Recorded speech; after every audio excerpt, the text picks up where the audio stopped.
the WNBA Finals will debut. The Las Vegas Aces versus the Phoenix Mercury. And I'm telling you right now, this is probably going to be one of the lowest rated WNBA Finals in a mighty long time. Welcome back to Basketball Strike. Make sure you hit that subscribe button and turn on the bell, because this story is about to get intense. You guys are not going to believe what just went down. After Game 2 of the WNBA Finals, Aya Wilson completely lost her cool in what can only be described as an emotional meltdown. The reason? The finals failed to sell out for the second straight game at the Las Vegas Aces home arena. And who's she blaming for the embarrassing turnout? You guessed it, Caitlin Clark and the Indiana Fever fans. Yes, despite tickets being sold for pocket change, Wilson pointed fingers at the Fever faithful, suggesting their absence was part of the problem. But let's be honest, the ticket situation itself is beyond humiliating. We're not talking about slightly discounted seats or promotional deals. The prices for WNBA Finals tickets are downright shocking. This isn't a one-off game or a weird fluke either. Every single matchup, including the hypothetical Game 7, is being sold off like clearance stock at a weekend yard sale. The league's biggest stage, the grand finale of the season, is being treated like bargain bin entertainment. Fans can literally buy a finals ticket for about the same price as a Big Mac combo meal, $25. That's not hyperbole, that's the actual get-in price for the championship series. So how does a league that spent all year bragging about record-breaking viewership numbers and unprecedented growth end up with arenas emptier than a Tuesday afternoon movie matinee? Let's unpack this train wreck, because it's somehow worse than anyone could have imagined. The WNBA has spent months patting itself on the back, flooding the media with headlines about historic ratings, surging fan engagement, and all-time high merchandise sales. But now that the finals are here, the moment that should validate all those claims, the entire narrative is collapsing in real time. Ticket sales haven't just dipped, they've plummeted faster than a Caitlin Clark fast break with 0 fall calls. And these numbers aren't theoretical or from some random mid-season game, they're happening right now. Game 1 of the finals, held in Las Vegas, the entertainment capital of the world, should have been an easy sellout. But the turnout told a completely different story. The cheapest seats? $6. Yes, $6. The lower bowl? $25. Want to sit behind the team bench? $90. Second row? Around $130. It's gotten so bad that even nosebleed tickets for minor league hockey cost more than this. Parking at a concert might actually set you back more than watching the WNBA's championship series live. Think about that. Caitlin Clark's Nike signature t-shirt costs more than a finals ticket. Let that sink in. Even with Aya Wilson, a 4-time MVP and one of the league's biggest stars, ticket prices can't climb past $50. It's beyond bad, it's flat-out humiliating. This situation says everything you need to know about the current state of the WNBA. And here's where things get almost comedic. Earlier this year, during the Las Vegas Aces matchup against Caitlin Clark and the Indiana Fever, those same exact seats were going for 5 to 10 times higher. Courtside seats? $2,000 each. But now, for the finals, the supposed peak of the season, you can grab one for under $500. Seats behind the basket are maybe $300, and those are the only sections even remotely close to selling out. And these aren't resale markups, either. These are face value prices directly from the WNBA. That's how dire the situation has become. The league can't even fill its own championship games when it's the one setting the ticket price.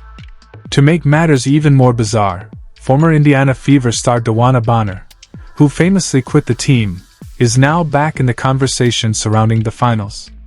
Her partner, Alyssa Thomas, hasn't exactly helped either, staying silent on the state of the league despite the obvious problems.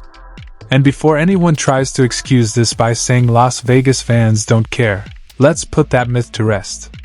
Vegas has hosted every major event you can imagine: boxing, UFC, Formula 1, and tickets for those always sell out. The problem isn't the city. The problem is that no one outside of the diehard fan base cares about this particular matchup. Sure, Aya Wilson is putting up strong numbers, and players like Chelsea Gray and Jackie Young are giving solid performances. Even the Phoenix Mercury's resurgence added some excitement earlier in the year. But once you step outside the hardcore fans, there's zero buzz. The casual audience checked out long ago. And that right there is the WNBA's biggest nightmare.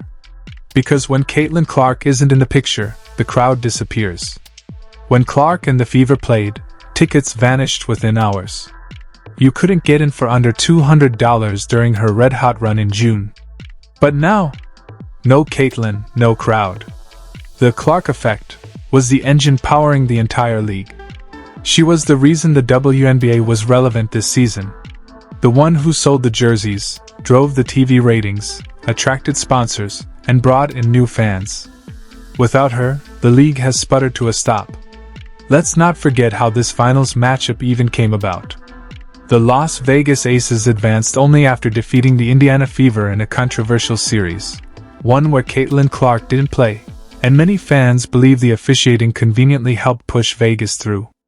To many, that felt like the league forcing this safe storyline instead of the one fans actually wanted.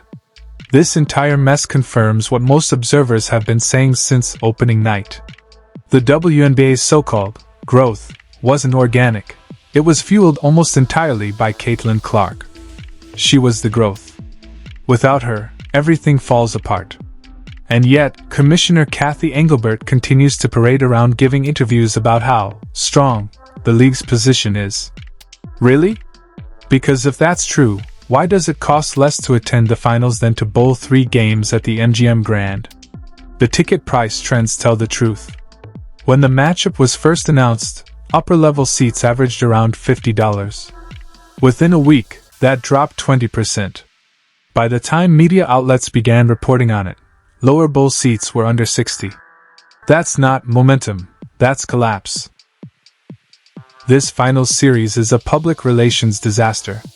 You can't spend an entire season celebrating record viewership and then struggle to sell $6 tickets to your most important event.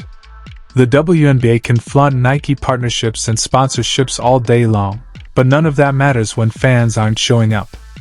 Attendance is the real scoreboard, and right now, the league is losing badly. The truth is, this finals matchup is dull. There's no villain, no rivalry, no drama. Aya Wilson smiling through another press segment, while fans scroll past, is not compelling television. There's no Angel Reese controversy, no trash talk, no electricity, just basketball that fails to inspire.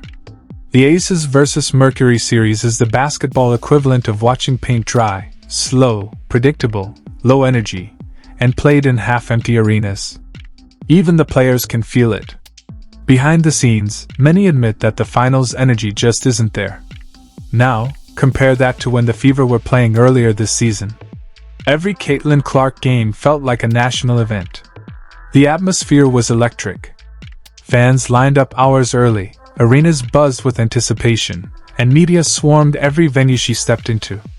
That spark is gone now, and the league's attempts to compensate are falling flat. Part of the blame, of course, goes beyond her absence.